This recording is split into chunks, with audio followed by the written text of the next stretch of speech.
Sebentar lagi kiamat. Ya, judulnya emang rada lebay sih untuk video ini. Tapi ini ada kejadian yang menurut saya menakutkan.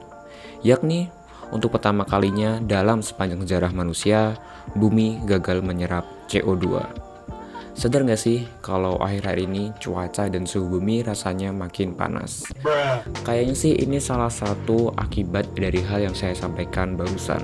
Sebelum kita lanjut soal gagalnya bumi menyerap CO2, mari kita bahas dulu apa itu CO2. CO2 atau karbon dioksida adalah gas yang banyak diproduksi oleh aktivitas manusia.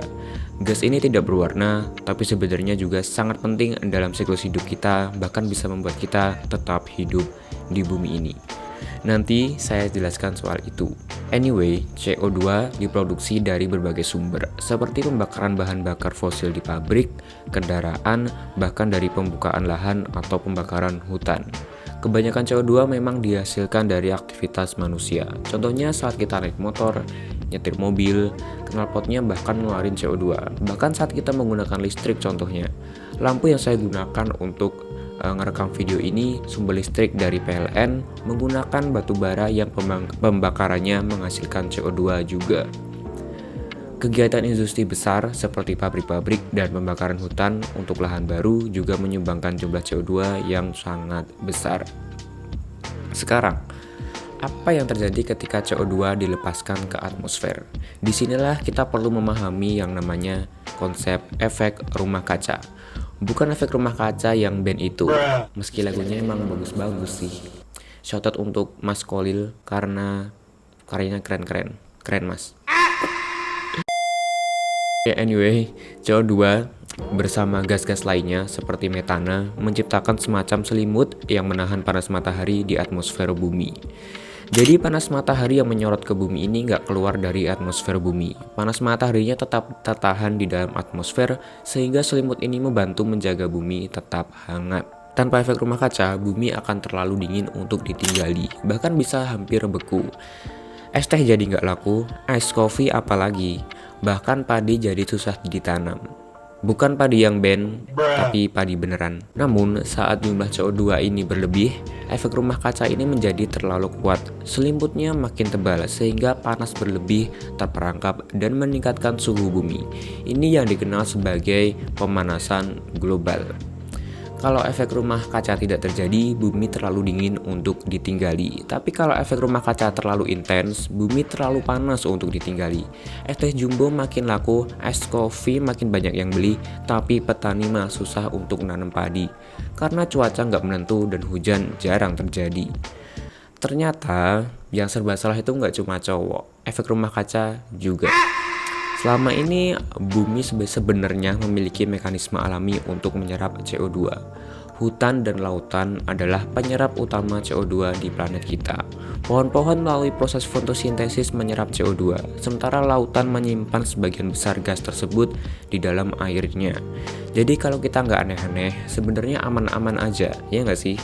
Sayangnya, kita, apalagi korporat-korporat besar dan pemerintah kerjaannya selalu aneh-aneh.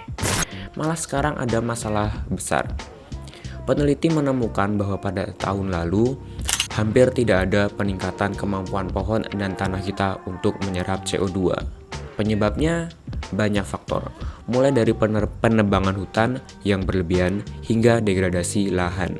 Suhu yang lebih tinggi juga membuat pohon dan lautan kehilangan sebagian kapasitasnya untuk menyerap karbon. Pohon-pohon itu perlu kandungan air yang ada di udara untuk membantu proses fotosintesis. Tapi gara-gara temperatur naik, kandungan air yang ada di udara ini berkurang. Jadinya udara lebih kering. Gara-gara kurangnya air, tanaman menutup stomata alias pori-pori kecil yang digunakan untuk pertukaran gas. Stomata tersebut ditutup untuk mengurangi kehilangan air, tetapi ini juga mengurangi proses penyerapan CO2 untuk fotosintesis, sehingga mengurangi peran mereka sebagai penyerap karbon alami. Lautan juga demikian. Air laut yang temperaturnya lebih rendah itu bisa nyerap CO2 lebih mudah ketimbang air yang temperaturnya lebih tinggi. Kalau temperatur bumi naik, ya nyerap CO2-nya makin susah. Itulah kenapa dibilang kalau bumi makin susah nyerap CO2. Jadi, apa artinya bagi kita? Dengan lebih banyak CO2 di atmosfer dan berkurangnya kemampuan alam untuk menyerapnya, pemanasan global bisa meningkat jauh lebih cepat. Dampaknya langsung terasa pada pola cuaca ekstrim, seperti lebih sering terjadinya banjir, kekeringan, dan badai hebat. Kesehatan juga bisa terpengaruhi akibat kualitas udara yang semakin buruk. Emang separah apa sih sebenarnya? Sebuah paper yang dipublis dari kolaborasi para saintis dari Cina, UK, Perancis, dan Jerman mengungkapkan bahwa pada tahun 2023, hutan, tanaman, tanah, dan lautan hampir tidak bisa menyerap karbon sama sekali. Kalau dianalogikan, kaki kita ini sepanjang umur biasanya bisa digunakan untuk lari kenceng. Tapi sekarang ini kaki buat jalan aja hampir nggak bisa. Emang separah itu. Boreal Forest atau taiga yang terbentang luas sepanjang Rusia, Skandinavia, Kanada, dan Alaska terdeteksi menyerap karbon jauh lebih sedikit dari biasanya, yakni menjadi sepertiga dari kapasitasnya saja. Penyebabnya mulai dari kebakaran hutan sampai penebangan hutan yang masif. Pada tahun 2023, Philippe Chiais, peneliti di Laboratorium Ilmu Iklim dan Lingkungan Prancis, di makalah penelitiannya bilang kalau akumulasi CO2 di atmosfer sangat tinggi, yang menyebabkan penyerapan oleh biosfer darat menjadi sangat rendah.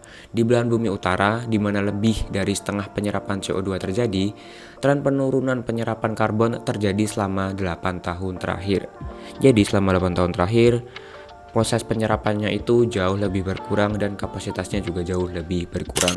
Tidak ada alasan kuat untuk percaya bahwa penyerapan CO2 ini akan kembali meningkat. Itu kata dia. Jadi benar-benar no hope.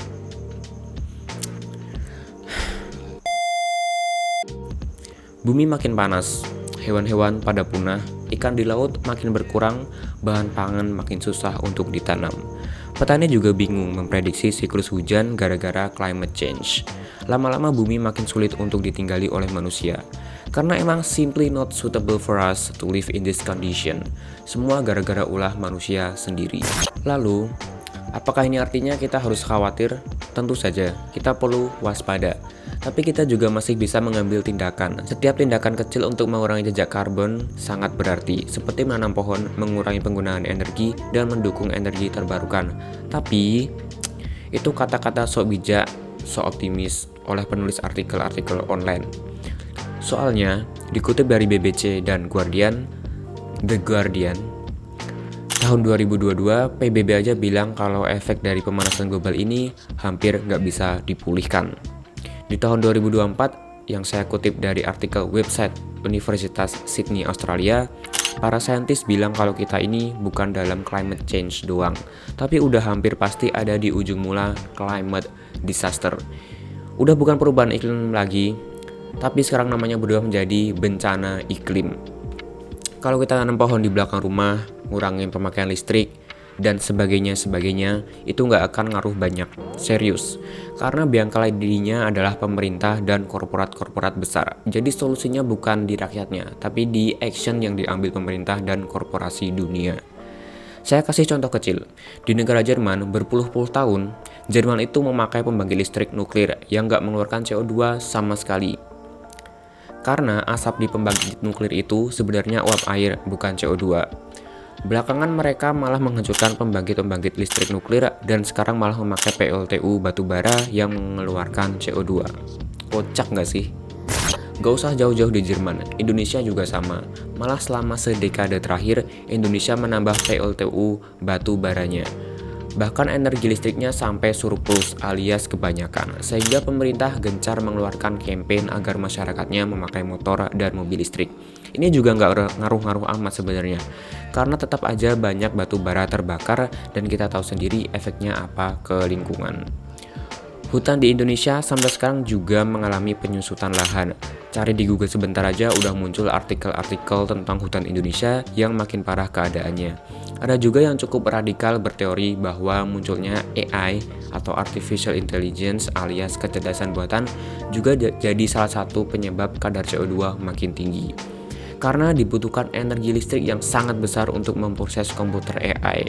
Bahkan ada berita kalau Google sendiri sampai bikin 4-5 pembangkit listrik nuklir untuk mempertenagai superkomputer AI milik mereka. Gimana kalau perusahaan-perusahaan lain masih pakai PLTU untuk itu? Apa nggak makin banyak produksi CO2-nya? Yang jelas ini makin parah. Saya kutip dari artikel The Guardian di tahun 2022 tadi, untuk menjaga suhu global agar tetap berada di bawah peningkatan 1,5 derajat Celcius per tahunnya, sesuai kesepakatan internasional, emisi gas rumah kaca perlu turun setengah dari saat ini pada tahun 2030 nanti.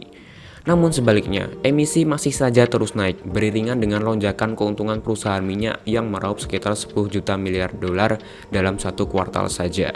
PBB memperingatkan bahwa tanpa perubahan drastis, dunia menghadapi resiko kenaikan suhu hingga 2,5 derajat Celcius yang akan membawa bencana iklim besar.